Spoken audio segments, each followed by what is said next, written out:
պիտի գնահատենք կանխարգելման ոլորտի շրջանակներում մեր մասով բավականին շատ աշխատանքներ են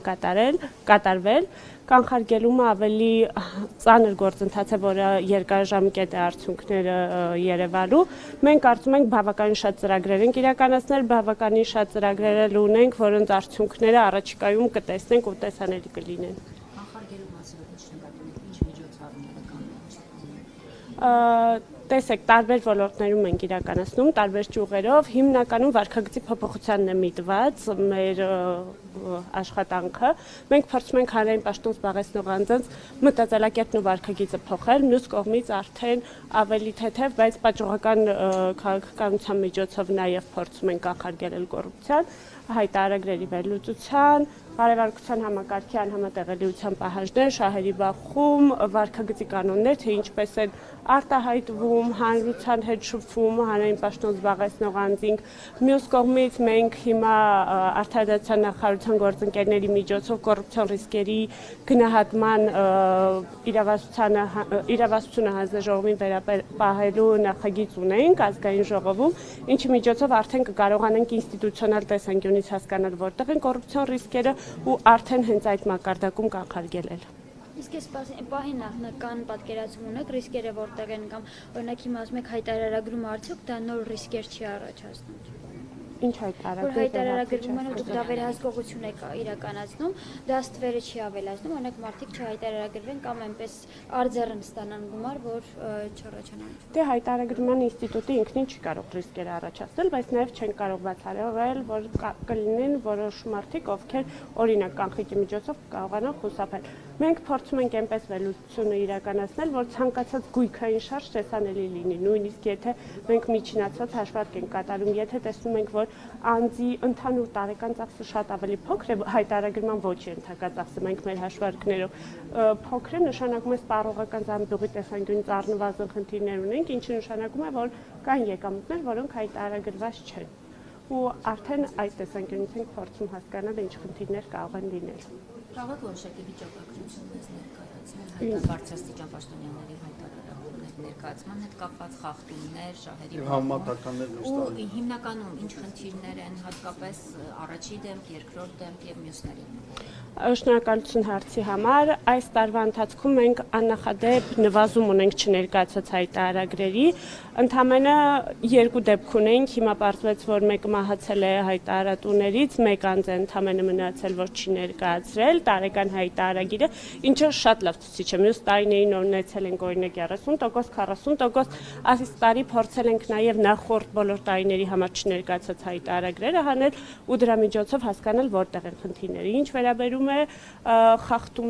խախտումների տեսանկյունից մենք այս տարի մշտադիտարկումը իրականացրել ենք, վարքագծի մշտադիտարկումը իրականացրել ենք գործադիրում բարձրաստիճան պաշտոն զբաղեցնող անձանց շրջանակներում։ Այս պահին դեռևս արդյունքները ամփոփված չեն, բայց հիմնականում շատ ավելի լավ վիճակ է, քան նույն ազգային ժողովի պարագայում ու այլ համայնքների պարագայում, որովհետև համայնքներում հիմնականում ավելի շատ են խնդիրները, բայց դա կարող է նաև պատճառ լինի իրազեկվածության պակասի, ինչը եւ մենք փորձում ենք մյուս կողմից բարձրացնել ու դրա միջոցով արդյունավետությունը եւս բարձրացնել։ Այսինքն կներես մեծ շարունակություն, գործադիրի անդամներն ավելի ճիշտ են ներկայացրել, ավելի սխալները քիչ են եղել, քան խորհրդարանում եւ թիմերում, համայնքներում եւ ինչպես կարող է ստացել, որ օրինակ խորհրդարանականները ավելի քիչ պակաս իրազեկնում են, քան համայնքներում գուցե, բայց ոտներում։ Դե խոսքը միայն հայտարարագրերի մասով չէր, ես ընդհանուր բարևարկության տեսանկյունից էի ասում, բայց նաև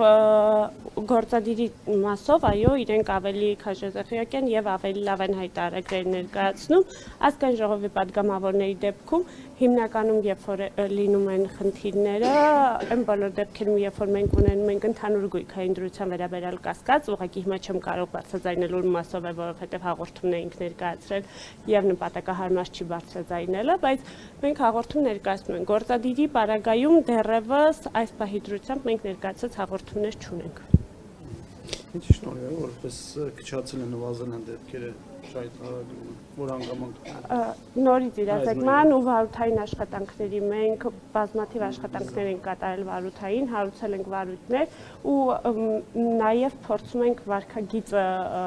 խրախուսել։ Այն բոլոր դեպքերում, երբ որ մինչև գործի քննության օրը անձինք ներկայացնում են հայտարարագրերը, մենք չենք էլ տուգանում ու որևէ մեկին չենք տուգանում, որովհետև մեզ համար կարևոր է, որ հայտարարագիրը ներկայացվի ու անձինք վարքագիծ փոխեն։ Մոտավոր պատկերացում ունենք 2025 թվականին քանի վարույթ է նախաձեռնվել։ Ինչի հետ կապված։ Կոռուպցիայի։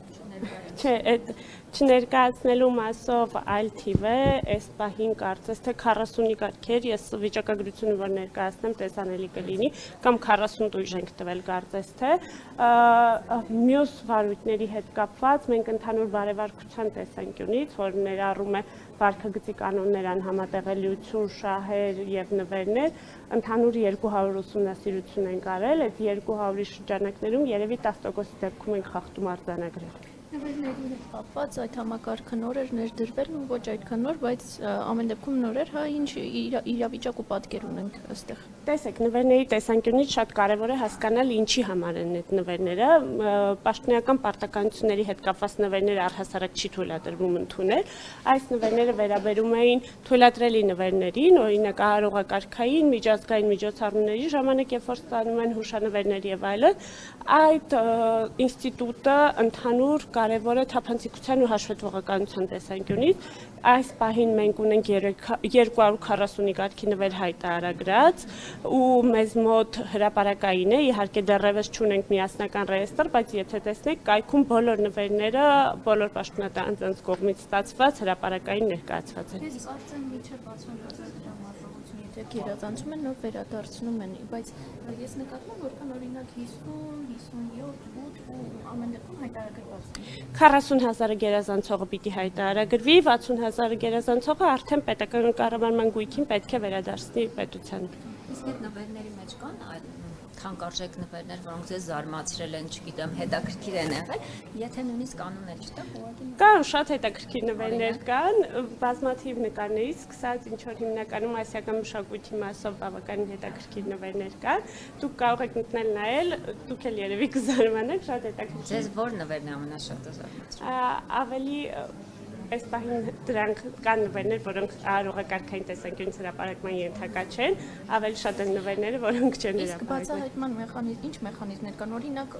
որ ինչ որ պաշտոնի նվերը ստացել է, չի հայտարարվում, դուք ո՞նց եք սպասում, որ ինքը թանկարժեք նվեր ստացել։ Տեսեք, մենք մշտադիտարկում ենք կատարում, քանի որ սա հատուկ կարգով ներկայացված է, թե որ նվերները պիտի լինեն, մենք կարողանում ենք վերահսկել գործողումների ընթացքում կամ ինչ որ միջոցառումների ժամանակ հատուկ գրում ենք, խնդրում ենք, տեսնում ենք, որ նույնիսկ եղել են գրություններ, որ մենք ասել ենք դուք միջոցառում եք անցկացրել, մենք տեսել ենք, որ անցկացրել եք, բայց նվերներ չեք հայտարարագրել, դրանից հետո նվերների քանակը 40-ով 50-ով ավելացել է։ Կա վիճակագրություն, որ գերատեսչությունը պետական ավելի նվերներ ստանում։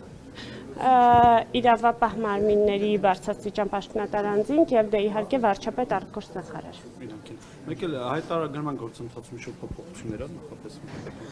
Հայտարարատուների շրջանակի մասով գուցե փոփոխություն լինի, այս պահին արդարադատության նախարարությունը շրջանառել է նախագիծ, մենք ունենք, որ պետական մասնակցությամբ առևտրային կազմակերպությունների ու ոչ առևտրային կազմակերպությունների ղեկավարները օրենքի համաձայն հայտարարատու են հանդիսանում, բայց իրենք մյուսների նման չեն տալիս։ Տալիս են միայն այն դեպքում, երբ որ իրավիճակային հայտարարագիր ներկայացնելու հիմք կա, մենք ենք պահանջում, այսինքն եթե օրինակ որոշ դպրոցի տնօրենին տեսանք մամուլում հաղորդագրություն, որ հարստացել է, այդ դեպքում իրենից պահանջում ենք հայտարարագիր,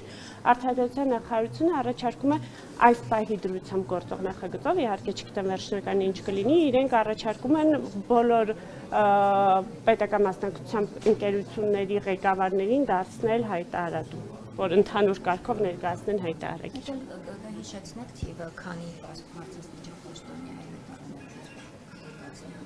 Այս պահին ընդհանուր հայտարարատուների շրջանակը տարեկան մենք 21000 ունենք, բայց դա նաև ընտանիքի անդամներին ներառյալ։